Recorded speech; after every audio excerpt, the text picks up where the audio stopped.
Welcome, fellow option trader. Once you place an option trade, there's a clock ticking down to the expiration date. But here's the thing, you don't have to wait until the contract expires to exit the trade. You can close it whenever you want. So the big question becomes, how do you decide to close an option trade? Well, one option, pun intended, is to close it when you think the risk isn't worth the potential profit. But to make this decision, you need to understand the potential profit and risks for this trade. And guess what? There's a handy tool called an option profit loss diagram that can help you with that. We explain this diagram in more detail in another lesson.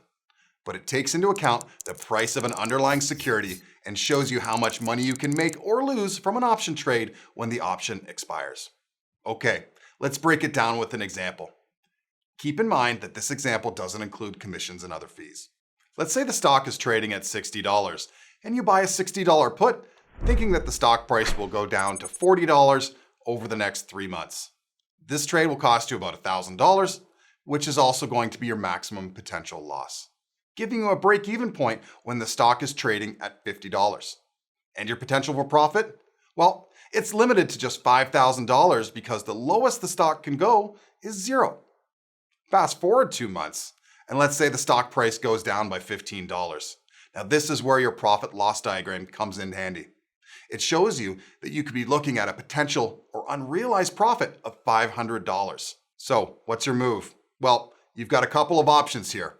One choice is to sell the put and turn that unrealized profit into a real one.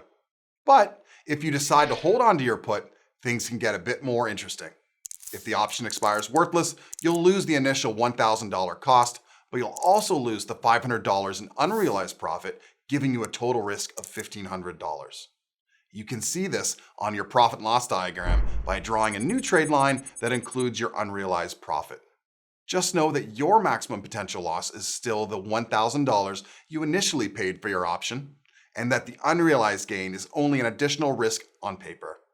Remember, your original expectation was that the stock price would go to $40 in a 3-month time span.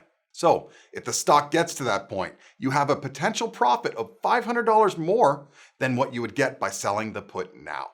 By holding on to that put, you face a potential risk of $1,500 and an expected potential profit of $500 more if you're right.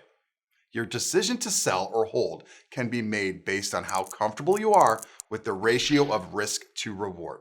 If you're not a fan, well, you can sell your put, take your $500 profit, and move on to the next trade.